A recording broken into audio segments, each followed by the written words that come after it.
Tamang nakahiga lang at naiinip, walang magawa sa bayan pa ng init.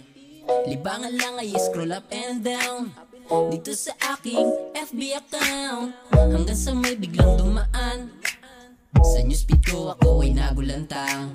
Hinakot nga ang shares, comment at react, at napusuan ko naman agad.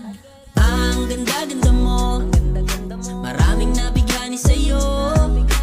Tunay at Pinay na Pinay, ang ganda mong tinataglay. Ang ganda-ganda mo, maraming nabigani sa'yo.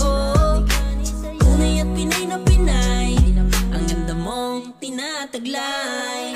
Napunta na ako sa comment section at doon ko nakita kanilang mga reaction. Nasa iyo na ang lahat ng papuri, yan ang dapat sa babae, proud sa kanyang sarili. Dalaga na morena, nakakahalina, sa kanyang tindigan ay marami ang humanga. Bawat post at stories ay pinupusuan, isa ka lamang sa dapat na tularan. Ang ganda-ganda mo, maraming nabigani sa'yo.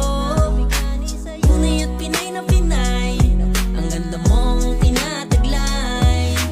Ang ganda-ganda mo, maraming nabigani sa'yo. Tunay at Pinay na Pinay, ang ganda mong tinataglay.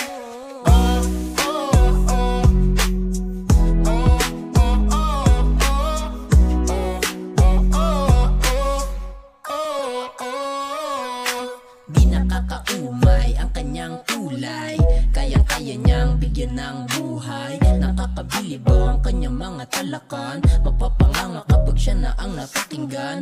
May angking galing, di pwedeng maliitin, babaeng palaban talaga namang magniningning.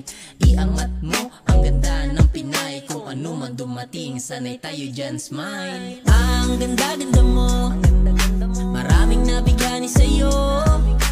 Tunay at Pinay na Pinay, ang ganda mong tinataglay. Ang ganda-ganda mo, maraming nabigani sa'yo. Tunay at Pinay na Pinay, ang ganda mong tinataglay.